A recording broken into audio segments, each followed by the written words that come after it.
Yeah. Okay. Anyway. Why? Do we have a chair for the bike? It looks better than we all do now. The ravages of time.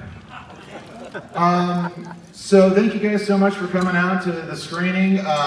This is one of my all-time favorite movies. The first time I ever went to Bloomington, Indiana, I asked a random person on the street to take me to the quarry hole, and my wife still brings it up as the stupidest thing I've ever done. It was November and I still got in the water, which was a mistake.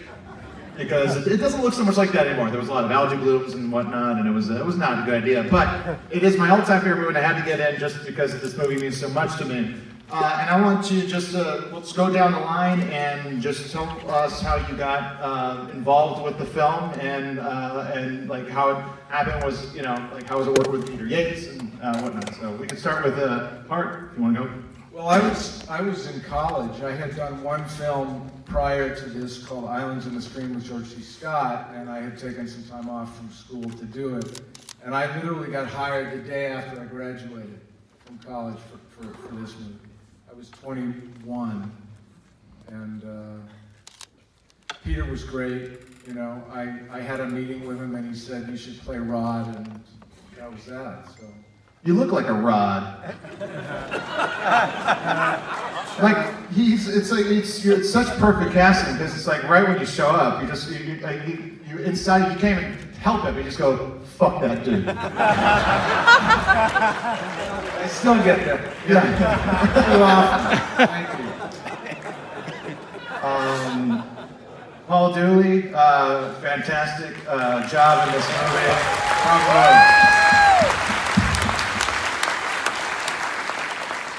I first got this job, I was 21. I remember seeing you on screen and going, "Fuck that team." I had made 2 films only before this with Robert Altman, and of course the first one was Dennis, who played my son in that movie also. It was called A Wedding. I was so thrilled to get this. It happened rather oddly. I was doing my second film with Altman. And in the last 2 weeks of the shooting, the agent kept saying, "They want you to read for this movie." And I said, well, I'm called every day. I had the lead in this movie. But somehow I was blowing off this audition because I had no idea it was a great movie. And several times they said, "Please try to get over there." But I was, in every scene or something. I was always around the scene. Finally, the day we wrapped, we were getting off early, something like 3 o'clock. I went to meet Tessage and Peter Yates, and they gave me a script, and about page 5, I said, "This is my father, this is not going to be hard." And then they came out and said, "Oh, I'm sorry, we don't have time to read you. Could you come this evening and do the table read with the whole cast?" Which means you don't just audition with 3 pages, but the whole thing, so it's a great opportunity. I said, "I don't know, my rap party is tonight, and I can go to it." They said, "Well, maybe you can come and go later, because we're starting at 7. So I said, "Okay, I'll come," and after the reading. So there were probably 20 people in the room, mostly suits from the studio and hangers on, and the full cast, and I hadn't met any of them except Dennis.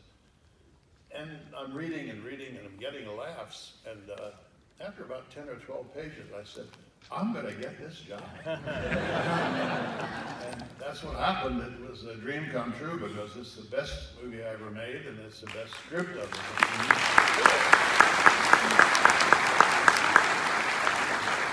And not all thanks to the actors, because as I tell many people, they say, "Why can't all your movies be a big success?" I said, "It depends on the script. The main thing is how good the script is." And of course, in this case, perfect casting, every single person. Jackie Earle Haley, who could improve on that character? So anyway, I'm very proud of it. And even though we don't see each other a lot in between time, I see Dennis more than most of them. Somehow, because it has a history and it's a cult following and it's always everywhere and being presented on television, it kind of brings us together in a kind of a way where we're not together. But through the film, we feel more like a brotherhood, And this guy did the most with a part that only had a few scenes. When he sees Dennis Quaid bump into the stone wall, and you look at him, he's supposed to be pleased because he's winning the race, and he has this great look in his face of being sympathetic. I just can't take direction. May not have been conscious, but you did it a couple times at the end of the movie. You also look kind of pleased for the winner. I thought it was a terrific idea. Anyway.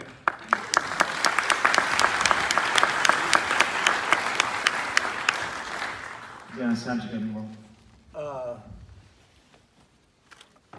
Well, I think Peter and Steve noticed me in a wedding. Because it was all sort of handled through the same agency. Bob's agent was, anyway, I think that's how it originally happened. And they wanted me to come in, anyway, they wanted me to come in for Cyril. And they sent me the sides. Daniel, you were nodding your head like you'd never heard that before. I didn't know that. You didn't know this? No. Oh, yeah. Thank God for that. Yeah, okay. And I went in, and there are all these sort of famous boys waiting in the waiting room to kind of go in and read. And Do you remember any of them? Richard Thomas was there. I think Robbie Benson was there. All right. Wow. All right. It's just good to know who you beat sometimes. You know? Yeah. But you know, I'm old and I've seen a lot of movies, so this might be a little foggy. But there were all these actors there that I had admired. And I mean, for me to get in, to get an audition, I had to fight for them, you know, kind of thing. Those were the days. And I was never invited to come in and pre-read for a movie. Like, my agents were really impressed that they got the call that they wanted me to come in for this thing. But it was just an ensemble piece. There was no way of knowing which was the lead. The scenes were just the four boys, and there were two scenes. And I went in and I read for them very early in the morning, and I went in, and it's the guy that was supposed to read the part next time. I read Cyril. He was late, and they said, "Would you mind reading?" That was going to read for Dave. They said, "Would you mind reading Dave's part too?" And I said, "Okay." And I started having fun with the Italian part of it. They didn't know that I really am Italian. I had lived in Italy and I'd worked with Fellini, so I had all this kind of stuff inside. And I saw their face changing. And I had to come back the next day, and the next day they paired me with other Cyrils and other Daves, other, moochers and like that.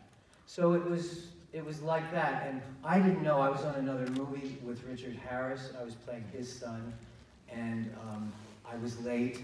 How did you rehearse down there before I got there? Yes. Yeah. But just on my own. No, I don't know. I think we did actually. I think you I was a did couple come weeks late. too late. Yeah. I was a couple weeks late getting there You were because I doing couldn't get off costumes this or other movie. No, I couldn't get off this other movie. So when they finally had me go down there, they had this whole other idea of what the character was going to be. And they had me in pointed toe boots. And I looked like somebody that should have been in Saturday Night Fever.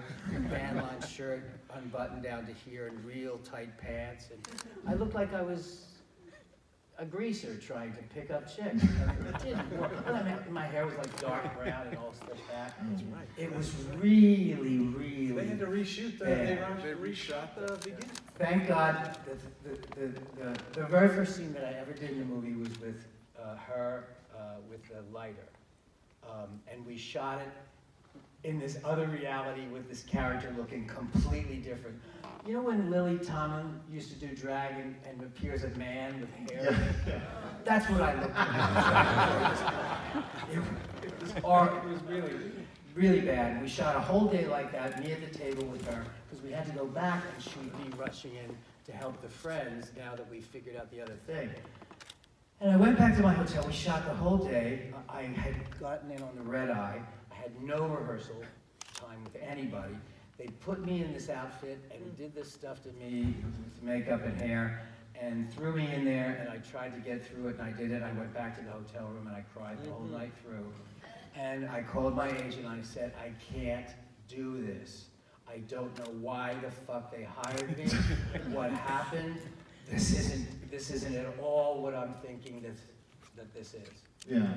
And the next day, I got out of the car, and Peter was across the field coming towards me, and I was going, it was like that old commercial. I ran towards him, and he's walking quickly towards me, and I hugged him. It was kind of like our scene, and I burst into tears, and he said, you got to go back to the hotel room and get some sleep. And I said, I can't do this. I can't do this part. I can't do it. I just kept saying, I can't do it. Went back to the hotel. They came back. At the end of the day, they shut down the shooting for that day. And they said, so what's going on? And I said, I'm not a greaseball. I'm not trying to pick up girls. I want, you know, it says in the script, I want a bigger family. This is the romantic side of this guy. I don't like these clothes, and I don't like this look, and it's just too, and they said, well, how are you going to transform when you tell her who you really are? And I said, and a testament to Robin Douglas, the whole scene in the gazebo is completely improvised. Wow. Completely improvised, and they watched it, and they went, shit, right down to the slap. And Steve's like writing down, and I said, can you do that again? She was so focused, and I think she's an unsung hero in this movie. She's incredible, yeah. Because she does meticulous work. Yeah. You can see the thoughts passing through Robin Douglas's eyes. You can see her change to anger. You can see the regret. That scene is just gorgeous, and she's the reason why. And the same thing, Barbara's passport scene was an improvised scene. No way. Barbara came with that idea. There was never a scene in the movie. I still do it when I have my passport. When I have to take my passport, I hold it like her. It's an incredible scene. It's insane. Wow. So anyway, I went in. They said, "What are you thinking?" And I'm thinking, I want to have curly blonde hair, and I want to look like those cherubs on the top of the Sistine Chapel. It's that kind of Italian. It's not slicked back and weird. And he's open. He's just happy. He's, and they kind of got it. And they sent somebody back to California. They packed up all the clothes that you see in the movie are my clothes except for the racing clothes. And we reshot that scene in the student union when they had the fight. And they were really happy. That's incredible. So, I think this is a key to the movie because Dennis realized that he shouldn't appear to be so slick as an Italian that he really fooled even the audience. He should look like I'm trying really hard to be an Italian and actually not being very good at it. Because he even really does it tentatively, as if he doesn't quite know what he's doing. But I think that's a secret. well, that also was the first day of work, with trying the accent with the girl and thinking, does this sound like shit, or what is this, No, it sounded not perfect. Yeah. And I also said to Peter, I said, these guys would beat me up. They would never have been my friends. I mean, all you have to do is put a Halloween trick-or-treat bag on my arm, and I'm ready to do the next scene the way they had conceived the character before. So it was a big shift in the movie, and that's how I got the part, and that's how I did. You improved the part. Yeah. And I'm so glad that you got the place. Me too. Yeah. Me too. It's a huge, that's an amazing role. You do an amazing job of being I felt so in tune with Cyril when I saw this movie because I was taller than all my friends. I was constantly cracking jokes, and the scene in the beginning where you realize where you lost all, Meaning of life. meaning of life, I go, that's me on the screen there. Isn't that great? Yeah. Yeah, I mean, and that was, I mean, I was you because that was, I mean, the way I got in, I'd never done a movie, I'd never had an audition for a movie. And that was the kind of amazing thing is I'm hearing the stories here, and Paul's too, is that I had never, I was in a couple plays in New York. I was 20, and actually my girlfriend, who's still my wife, 40-something years now, we had just been evicted from our apartment. sold all her furniture, wormed our way into another apartment, put the deposit in the first month down, and had no prospects whatsoever. And I got my very first movie audition, maybe my second, but so I went in to meet with the audition, and I didn't have a script or anything. I went in and met with Peter, who was talking on the telephone in this office, wherever that was. I waited, I sat in my chair. I don't know what I looked like, but I looked like that. And I was as innocent as that too, because I had no idea. So I sat with Peter, he talked on the phone, talked on the phone, talked on the phone. I'm waiting like, what's gonna happen? I've done this. He puts the phone down, he says, okay, so I want you to come back in 2 days or something, and here's the address, and we'll see you there. I said, here's the script. So he gave me the script, and sure enough, I went to ICM a few days later, top of the building, I mean, in Manhattan, and went into a conference room, and there was everybody sitting around the table. And the first thing I saw was the buffet, which was, because they put out a smorgasbord, and I started filling my pockets because so we sit down, we read the whole script. And you know, I just read my lines, I got a few laughs along the way, and then the thing ends and everybody starts mingling, and I didn't know I looked like Cyril at the end of the thing, like everybody's talking to me, and I'm like, I don't know where to go. I wanted to bring that up. Is that in the script that like the movie ends in the most sad way for Cyril? No, that's Peter's sensibility coming through. But it was that, and when I wandered away, Peter said, "Okay, fantastic. We'll see you in Los Angeles." And I was stunned. I walked down the building. My wife and I still talk about it. I put a dime in the phone and I said, he said, "I'll see you in Los Angeles." What does that mean? What do you think that means? I think I have it. I think I got the job. It couldn't be. He didn't say I got the job. He only said, "See you." You know, it was like trying to do that. I've never been on a plane. I've never done anything. I got on a plane. I mean, I had an attack of panic because I remember balled up on the bed with my wife going, "What the hell is happening?" You know, and because I had to get on a plane, which was scary. I flew out to LA and I just staggered through the whole thing and never been in a movie or anything. And oddly, my two best buddies from high school, I dropped out of high school. I really was that kid in a lot of ways. I dropped out of high school to move to New York and be an actor. And that summer, that was like the first day of shooting for me was with the bowling ball and we're fighting in that thing and I'm like, how the hell? This looks fake. I don't know what I'm doing. But my two best friends from high school were doing a cross-country bike trip. And they showed up like the second day of shooting. They're on a bike trip. I'm doing a movie. I'm waving. You know, we say, well, I don't know what this is. What are you doing here? And they drove off and went to wherever they were going. The whole thing was a magical, I mean, truly, truly, truly, that's one reason I'm here tonight. It's the most magical thing that ever happened to me. Peter just taking me, plucking me out of that life and putting me into this life. And from there, I got more jobs. We could pay our rent. We had a family. Peter in Virginia had our wedding party for us. I mean, became dear friends, opened up. And I watched the movie and I go, well, holy shit, man, that was like 2 days in of your new life, and I got to watch my little home movie of how I started my life. So that it really, truly was just and has been just a magical thing. And I'm surprised that Peter's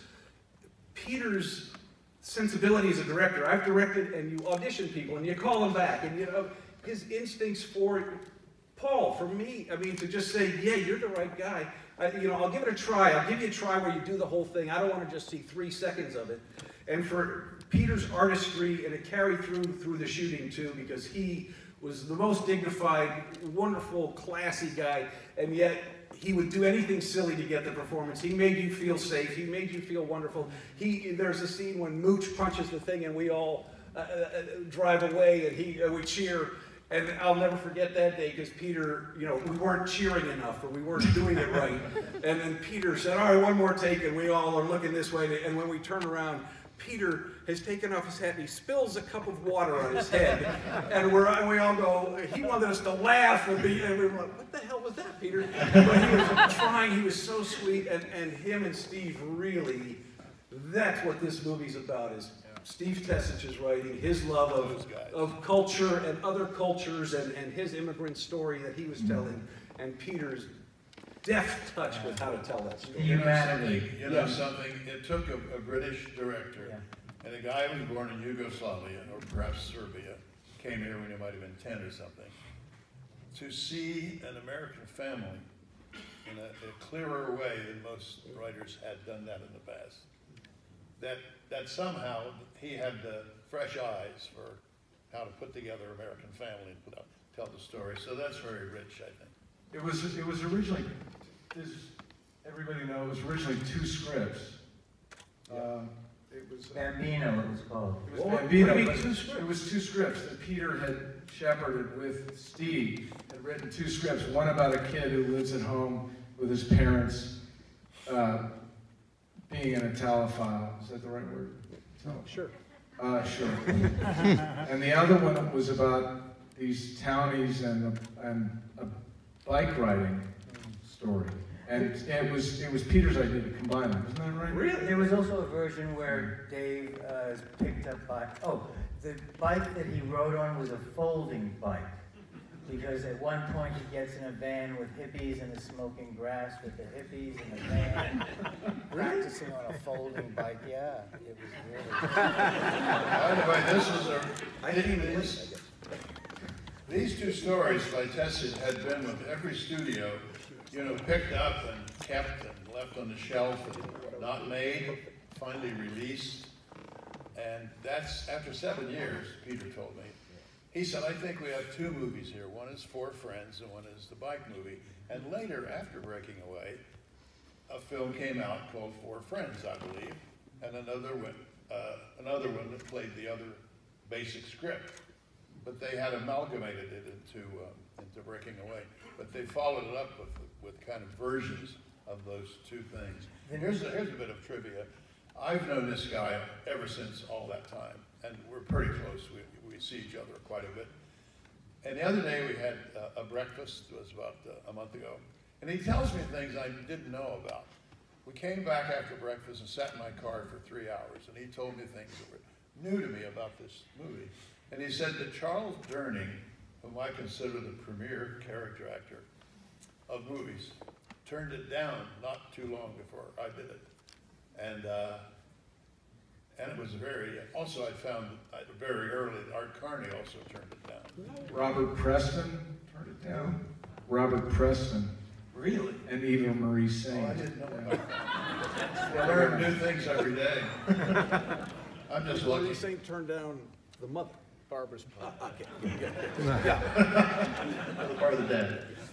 I was so thrilled that Jackie Earle Haley was in this movie. Because I went, Jackie Earle Haley?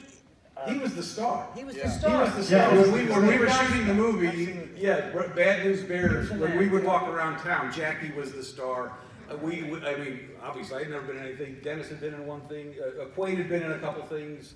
But yeah, Jackie was that was the first time I'd seen what a movie star looks like, with all the, college kids flocking over to Jackie and just kind of seeing what that culture was. Yeah. And Jackie was handled it so beautifully. I mean, he was a pro by then.